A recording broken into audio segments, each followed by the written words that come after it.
यो WhatsApp guys हजुर सबैजना सन्चै हुनुहुन्छ होला र यो चाहिँ मेरो नयाँ च्यानल हो र हजुरले मेरो यो च्यानलमा सपोर्ट ये है 1 रुपए वाले पेड पूसर और ये र मैले चाहिँ यसमा यहाँ भिडियोहरुमा मैले रियाक्सन गर्छु यहाँ रियाक्ट गर्छु र आजको भिडियोमा चाहिँ हामीले ट्रिकन टेल्स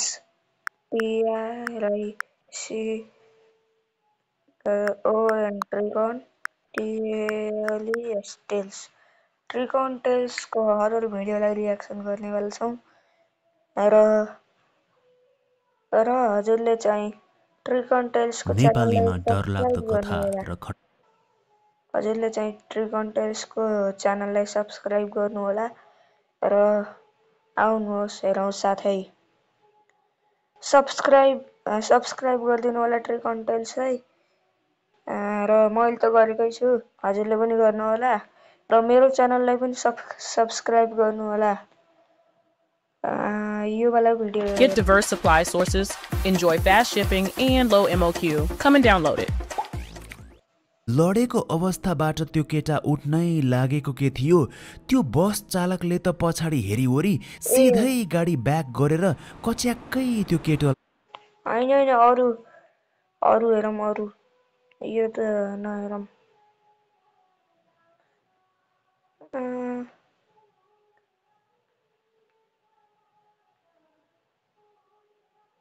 नेपालीमा डरलाग्दो कथा र घटना भन्ने च्यानल ट्रिकन टेल्सलाई सब्स्क्राइब गर्नुहोस् र बेल आइकन थिच्नुहोस्। ओके बागलुङमा किचकुण्डीको हामी सबै त आत्मा हौ, आत्मा अर्थात् ऊर्जा। हामी बाँचुन्जेल यही ऊर्जाको घर हो हाम्रो शरीर। त्यसैले पनि हाम्रो शरीरको हरेक अङ्गमा आत्माको शक्ति बसेको हुन्छ भन्छन् र मृत्यु पश्चात प्रकृतिसँग पुरै यी शरीर मिसिएन भने र त्यस बेला आत्माले केही इच्छ्यायो भने उही शरीरको टुक्रामा आत्मा अड्किन्छ पनि भन्छन्। यस्तै खालको घटना रहेको छ आजको श्रृङ्खलामा। आउनुहोस् सुनौ ट्रिकन टेल्सको 460 श्रृङ्खलामा डरलाग्दो सत्य घटना। मेरो नाम ईश्वर मगर हो, म बागलुङबाट। मैले आज सुनाउन गइरहेको घटना म र मेरो दाइहरू अनि साथीहरूसँग घटेको एउटा जिउनै चिस्याउने खालको सत्य घटना हो। यो चाहिँ आजभन्दा करिब 16 वर्ष अघिको घटना हो। हामी चाहिँ दाजुभाइहरू मिलेर रमाइलो गर्नको लागि खोला नाला र डाँडा काँडातिरै प्राय गइरहन्थ्यौँ। घरतिर ढाँटेर हुन्छ कि के गरेर हुन्छ, हामी चाहिँ धेरै जसो खोलातिर मात्रै गई रमाइलो गरी बस्थ्यौँ। खोला नालाका आवाजहरू र बगिरहेको खोलामा डुबुल्की मार्दै पौडिन अनि वरिपरि डुली बस्न हामी सबैजनालाई साह्रै रमाइलो लाग्थ्यो।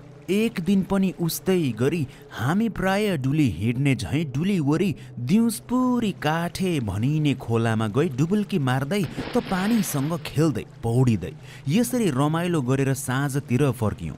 सँगैका केही साथीहरू ल भोलि भेटौँला भनी आफ्नो घरतिर गए। त्यो समूहमा म चाहिँ ठुलो उमेरका दाइ पर्नेहरूसँग धेरै नै मिल्थेँ। त्यसैले म लगायत केही साथीहरू चाहिँ उही हाम्रो पर्ने दाइहरू पनि नजिकै बस्नुहुने भएकोले उही दाइहरूको घरमै जाने कुरा भयो।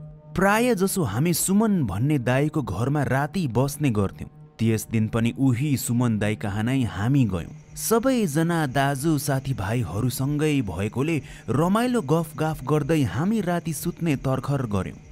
एउटै कोठामा सबैजना भएकोले गफ गरी अबेरसम्म बसी अनि निदायौँ। एक्कासी रातिको 12:30 बजेतिर रामचन्द्र भन्ने दाइ झट्ट सुत्नु भएको ठाउँबाट उठ्नु भएछ अनि उहाँको छेउैमा सुत्नु भएको उही घरको सुमन दाइले रामचन्द्र दाइ उठ्नु भएको थाहा पाउनु भएछ। सुमन दाइले रामचन्द्र दाइलाई के भयो रामे भनी सोद्धा पनि रामचन्द्र दाइ भने केही पनि नभनी खुरुखुर ढोकातिर पो जान थाल्नु भएछ। त्यो देखेर सुमन दाइलाई साह्रै अचम्म लागेछ अनि बत्ती बाली हाल्नु भएछ सुमन दाइले। त्यसपछि अर्को छेउैमा सुतेका अरू साथीहरूलाई सुमन दाईले घचघचाउँदै उठाउनु भयो। मलाई पनि ओए ईश्वर भाइ उठ उठ भनी उस्तै गरी कुम्भमा धक्का दिनुभयो। म पनि अघि न भर्खर निन्द्रामा परेको मान्छे आँखा मिच्दै उठे। त्यता प्राय सबै दाईहरू भन्दा भाइहरू धेरै भएकाले सुमन दाईले भाइहरू त्यहाँ हेर त रामे दाईलाई भनी देखाउनु भयो। रामचन्द्र दाई भने ढोका अगाडि उभिएर ढोका खोल्न खोज्दै हुनुहुन्थ्यो।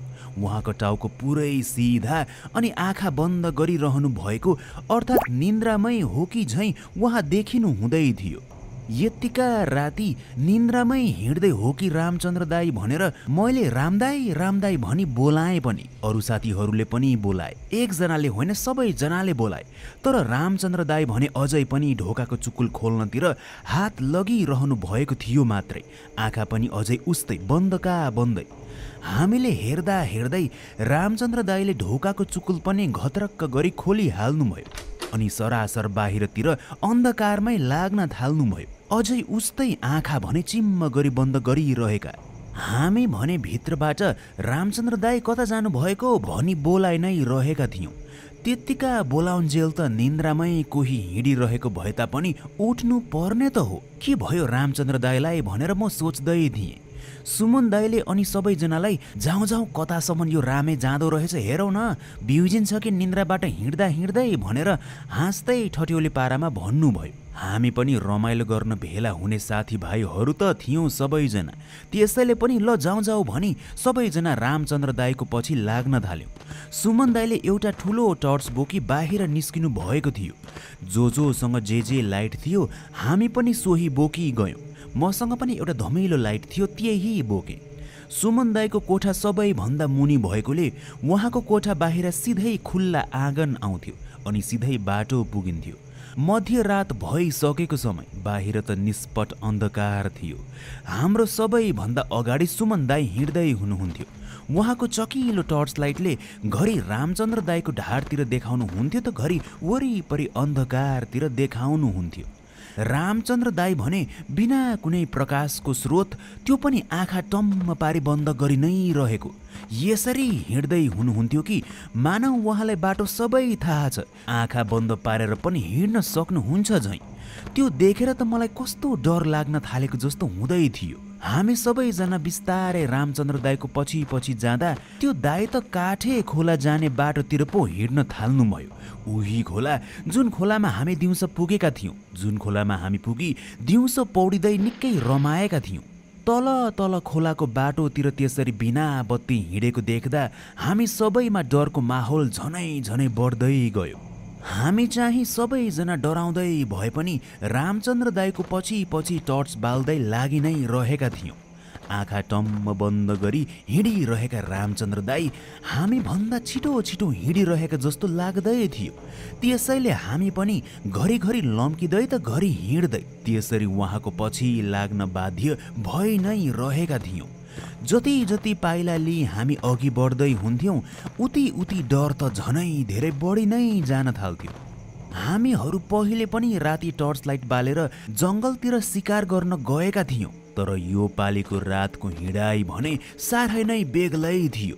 आँखा चिम्लिँदै निन्द्रामै हिँडेको जस्तो देखिरहेका रामचन्द्र दाईले हामीलाई अत्याउन थालिसक्नु भएको थियो।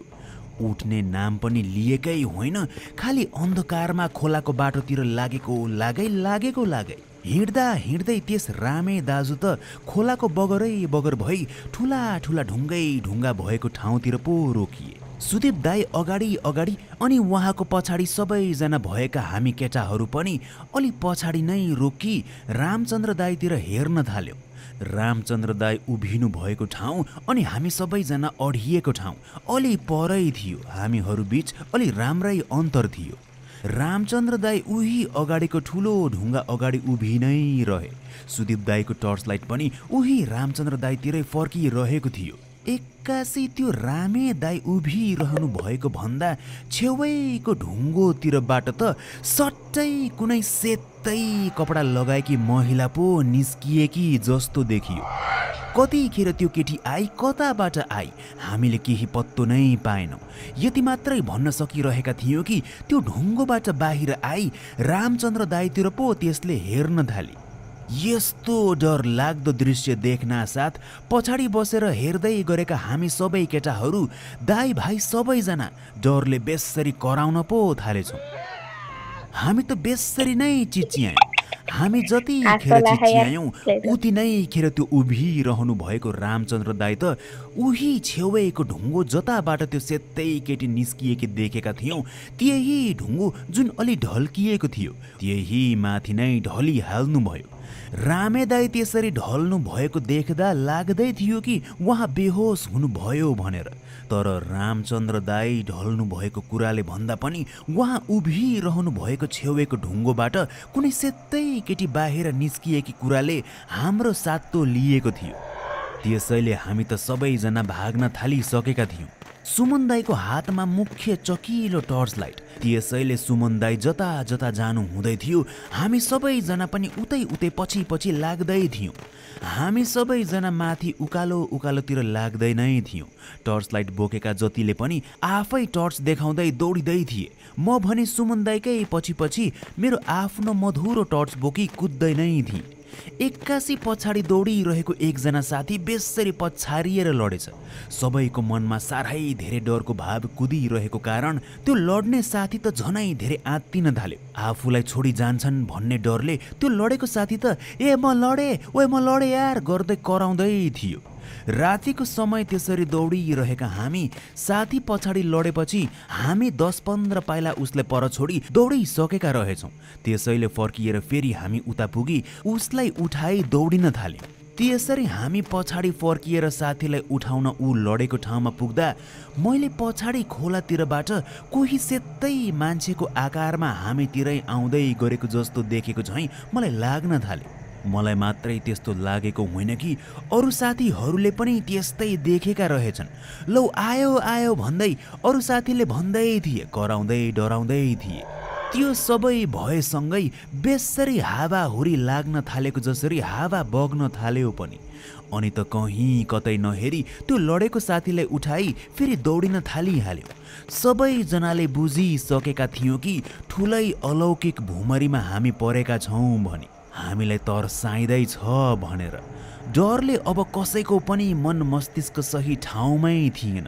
काँप्दै कराउँदै भूत भूत भन्दै सबै यो भन्दा यो तेज गरी त्यसरी दौडी दौडी भाग्दै नै थियौँ। हामी चौतारीतिर अघि बढ्दै थियौँ। जति जति हामी दौडिन्थ्यौँ उति उति हावा कानैमा बजेको जस्तो बेसरी हावा लागेको जस्तो सुनिन्थ्यो। र चौतारीमा पुगेपछि त पछाडिबाट हुत्याइदिएको जस्तो धक्का दिएको जसरी म त बेसरी हुत्तिएर लडिहालेँ। मेरो छेउको साथी पनि लड्यो। सुदीप दाई अनि अरू दाई पनि सबैजना लडे। अर्थात् हामी सबैजना त्यस समूहमा रहेकाहरू सबैजनालाई धक्काको महसुस भइ लड्यौँ। म लडेसँगै आफूलाई सम्हाली अरू साथीहरूतिर हेर्दा सबैजना भुइँतिर परिरहेका देख्दै थिएँ। कोही घोप्टो परिरहेका थिए त कसैको हातको टर्च लाइट उछिट्टिएर पर पुगिसकेको थियो। मैले पनि आफूसँग लिएको त्यो धमिलो टर्च लाइटले वरपर सबैतिर हेरेँ। मेरो छेउमा रहेछन् सुमन दाई। त्यस दाई त आफ्नो खल्तीबाट लाइटर निकालेर बाल्न खोज्दै थिए। 3-4 चोटि बाल्दा बाल्दा बल्ल लाइटर बल्यो अनि अर्को हातमा रहेको चुरोट काँपिरहेको हातले सल्काउन थाल्नुभयो। सुमन दाईले लाइटर बाल्नु हुने बित्तिकै बेसरी आइरहेको हावाले आगो निब्ला निब्ला जस्तो भइहाल्थ्यो। तर चुरोटमा सल्किएपछि भने एक्कासी त्यो आएको हावा हुरी त कता हराउँदै गयो कता। भर्खरसम्म बेसरी लागिरहेको हावाहुरी शान्त हुँदै हुँदै हुँदै गई सुनसान भयो।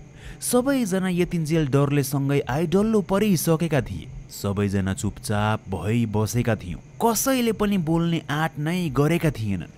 सुनिरहेको थियो त बगिरहेको खोलाको आवाज मात्रै। अलि पर समथर ठाउँमा अनि तुरुन्तै पुगी छेउैका सुकेका पत्ताहरू बटुली बालियो। अर्को साथीले छेउैमा रहेको मसिना हाँगाका टुक्राहरू लिएर आयो। त्यो पनि हाल्दा आगो झनै ठुलो बल्यो। त्यसरी एकैछिन डरले सबैजना घरि अगाडि त घरि पछाडि अनि घरि दायाँ त घरि बायाँ यसरी हेर्दै गोलो घेरा पारी बसी नै रह्यौँ। कसैले अलि ठुलो हाँगोको टुक्रामा त कसैले पातहरूलाई मुठो पारी त्यसरी बालेर अनि उही रामचन्द्र दाई लडिरहेको ठाउँतिर हामी हतारिँदै पुग्यौँ। उही रामे दाई त्यसरी त्यो खोलाको बगरमा आएका कारण नै त त्यो सब भएको थियो, नत्र त घरमा अहिले सुतेर निदाइरहेका हुन्थ्यौँ सबै। त्यसैले त्यो ढलिरहेका रामे दाईलाई कहाँ त्यता त्यसरी छोडी जानु र भनेर उता सबैजना पुग्दा त्यो दाई त आफू अघि न ढलेको त्यो ढुङ्गामा मजाले निदाइरहेको पो देख्यौँ। घुर्दै थिए त्यस दाजु। जब हामी त्यो ढलिरहेका रामचन्द्र दाईको छेउैमा पुग्यौँ तब हामीले देख्यौँ कि त्यो रामचन्द्र दाईको छेउैमा एउटा लामो हड्डीको टुक्रा थियो। त्यो देखेपछि त एउटा साथीले ए हड्डी रहेछ, त्यो हड्डीलाई नछोइ भनिहाल्यो। त्यही हड्डी रहिरहेको ढुङ्गोबाट त अघि न सेतै केटी निस्किएकी जस्तो देखेका थियौँ। जाउँ जाउँ यहाँबाट भनेर त्यो हड्डीलाई कसैले पनि नछोइ त्यस ढुङ्गोमा निदाइरहेका रामचन्द्र दाईलाई उठाउन खोज्यौँ। तर जति झकझकाउँदा कानैमा कराई बोलाउँदा पनि त्यो दाई सुति नै रहे, उठ्दै उठेनन्।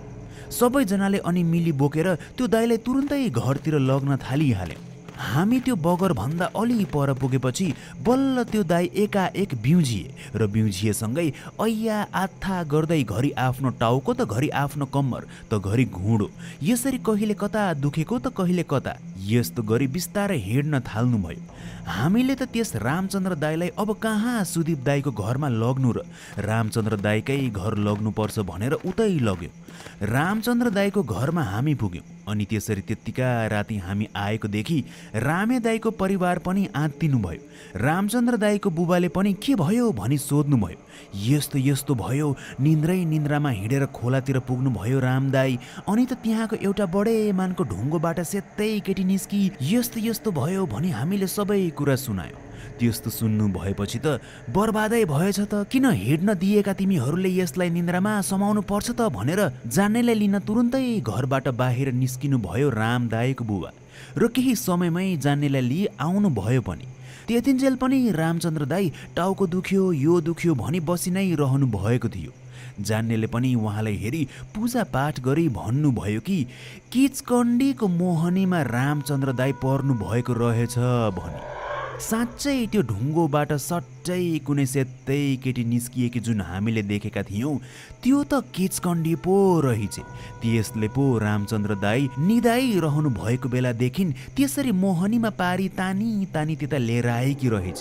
त्यसैले पो रामचन्द्र दाईलाई जति बिउझाउन खोज्दा पनि उठाउन खोज्दा पनि उहाँ न बिउजिनु भएको न उठ्नु भएको। रामचन्द्र दाई पनि जब अलि चङ्गा हुनुभयो तब उहाँले के भएको थियो भनेर सुनाउनु भयो। खासमा त्यस दिउँस हामी जतिखेर उही काठे खोलामा पुगी पौडी खेलेका थियौँ त्यस रामचन्द्र दाई भने खोलाको बगरमा बसी केही भेटिन्छ कि भनेर यताउता हेर्दै हुँदा उहाँले उही हड्डी भेट्नु भएको रहेछ। कस्तो मिलेको हड्डी रहेछ, कुन जनावरको होला यो भनेर रामचन्द्र दाईले त्यसलाई च्याप्पै समाई उही ढुङ्गोमा राख्नु भएको रहेछ। अनि त्यही बेला हामीले त्यो दाईलाई पौडिन बोलाएका थियौँ र अनि राम दाई पौडिन भनी पानीमा आउनु भएको थियो। त्यसपछि उहाँले त्यस हड्डीको बारेमा बिर्सिनु भएको रहेछ। रामचन्द्र दाईले त्यस हड्डीलाई उही ढुङ्गामा राख्नु भएकोले पो त्यो हड्डी त्यस ढुङ्गोमाथि रहेको रहेछ। अनि त्यस हड्डी भने कुनै जनावरको नभई उही खोला बगरमा जलाइएकी कुनै केटीको रहेछ, अर्थात् किचकण्डी भएकी कुनै केटीको। र त त्यही हड्डीबाट त्यो किचकण्डी निस्किएकी थिए। हामीले चाहिँ परैबाट हेर्दा ढुङ्गोबाट निस्किएको जस्तो देखेका रहेछौँ। धन्न रामचन्द्र दाई मोहनीमा परी त्यसरी हिँड्दै हिँड्दै त्यो हड्डी अगाडि पुगुन्जेल हामी सबैजना पछाडि परै रहेछौँ भनी जान्नेले भन्नुभयो। नत्र रामचन्द्र दाई सँगसँगै हामीलाई पनि त्यस किचकण्डीले मार्न सक्थे रे। त्यस दिनदेखि रामचन्द्र दाई जे पायो त्यही छुनदेखि डराउन थाल्नुभयो। हुन पनि हो, मरिसकेका केटीहरू जसको इच्छा पुरा भएको हुँदैन, यदि उनीहरूको अवशेष अर्थात् हाडखोर बाँकी हुन्छन् भने तिनीहरू किचकण्डी भई भड्किन्छन् भन्थे।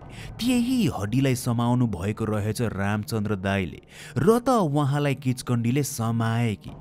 यो घटनाका पलहरू सम्झदा त अहिले पनि मलाई डर लागेर आउँछ।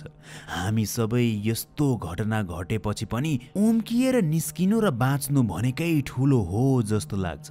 अझ रामचन्द्र दाई सकुशल हुनु भएको देख्दा त उहाँले दोस्रो जीवन नै पाउनु भएको हो झैँ लाग्छ।